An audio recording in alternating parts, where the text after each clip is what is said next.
Dear students, the word hybrid is very common term nowadays. We say the hybrid variety of wheat. What is that? How it is raised?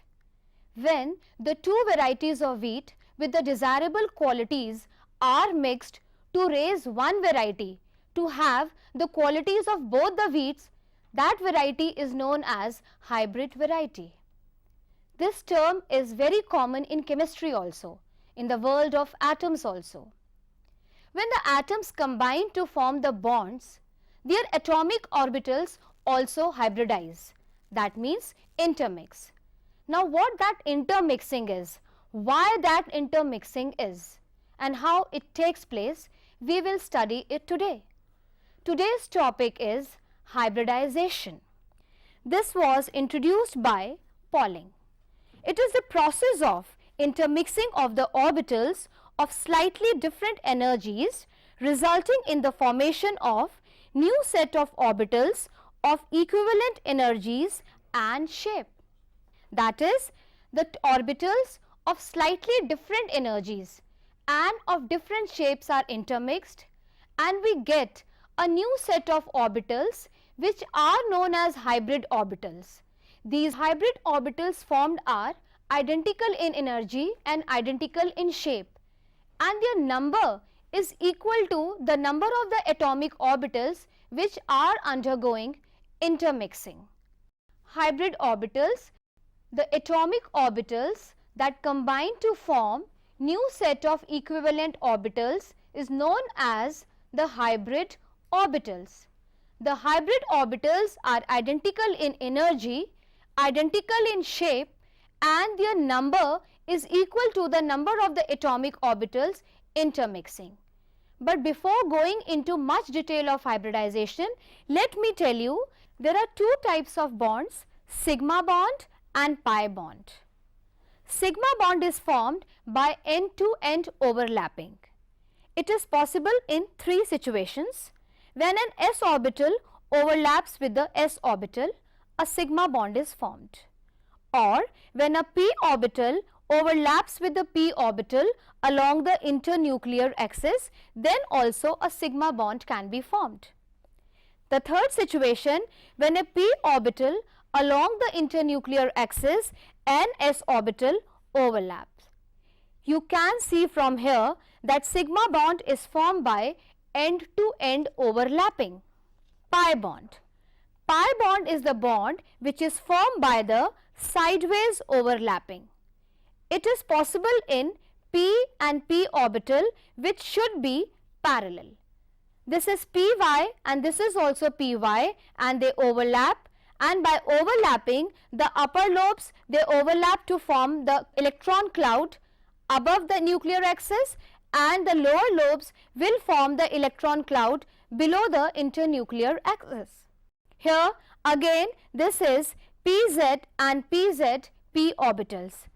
For the pi bond, the p orbitals should be parallel. They are oriented along the same directions.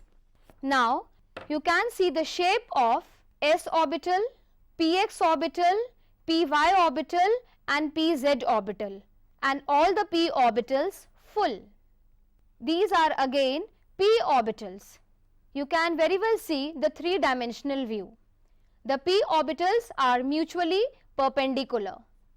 This is the slide for 5d orbitals. There are 5 types of d orbitals. You can see their orientation also. Here in this slide you can see that how the sigma bond is formed and how a sigma bond electron cloud is symmetrical around the internuclear axis shown by the dark green cloud, and in the pi bond you can see the yellow electron cloud, one cloud above the carbon atom and the other cloud below the carbon atom. This is due to the sideways overlapping. Now again you can see that how these orbitals are overlapping. This is the electron cloud and the formation of the sigma bond. Now the formation of the pi bond. You can see the blue lobes which are the p orbitals, and how they will overlap that you can see from here resulting into the formation of a pi bond. Now you can see the pi electron cloud above and below the plane. Now hybridization in ethane molecule. We know that the atomic number of carbon is 6. Its electronic configuration is 1s2, 2s2, 2p2. Now from here we can see this, that the carbon is having 2 unpaired electrons. Then how carbon is tetravalent? How it is showing 4 covalency? This is very much clear from the next stage. In the excited state, actually what happens, one 2s electron jumps from here and enter into vacant 2pz orbital. Now you can see that in the excited state there are 4 unpaired electrons, and this how the carbon shows tetravalency. But again now we can see that there is one electron which is in the s orbital and there are 3 electrons which are in the p orbital. The shape of the s orbital is different from the shape of the p orbitals, and there is also a slight difference in the energies. The study shows that all the electrons and all the bonds formed by the carbon are equivalent. Then how are they equivalent? Now the hybridization concept comes into the picture. What happens before carbon makes bond with the other atom?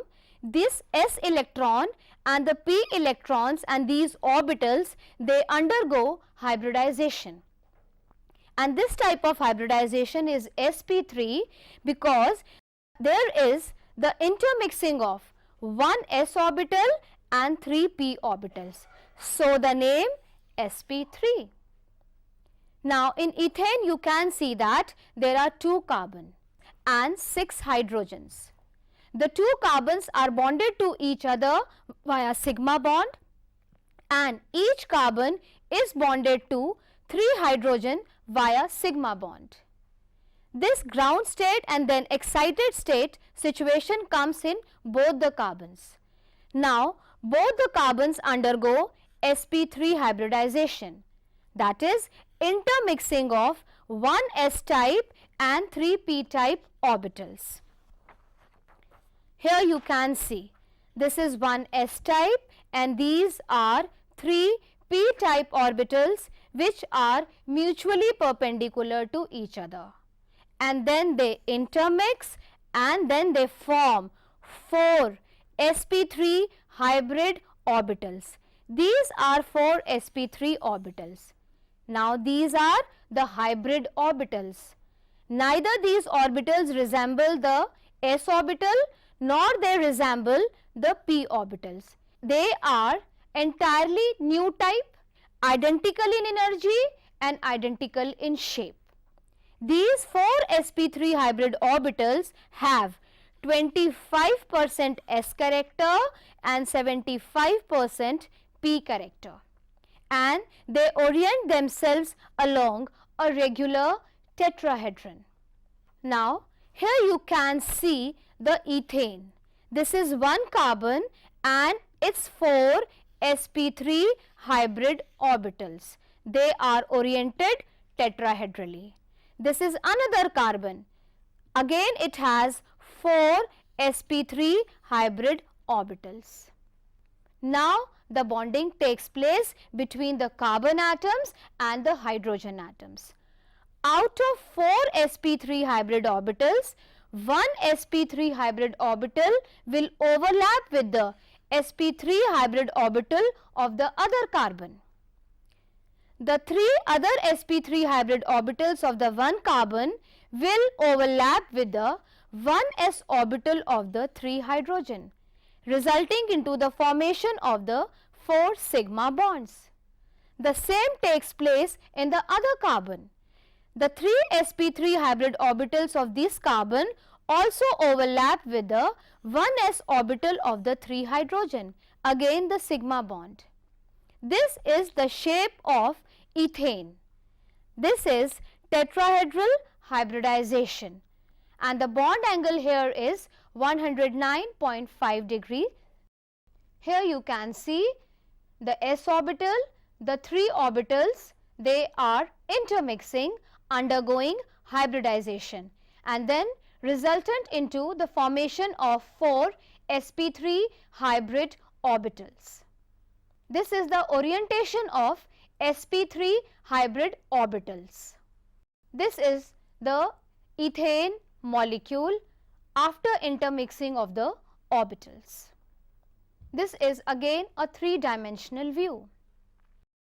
Dear students, with the example of the ethane molecule, now you have understood the concept of hybridization, that how and why these atomic orbitals, which are slightly different in the energies and shapes, are intermixing to form entirely new set of orbitals which are known as hybrid orbitals.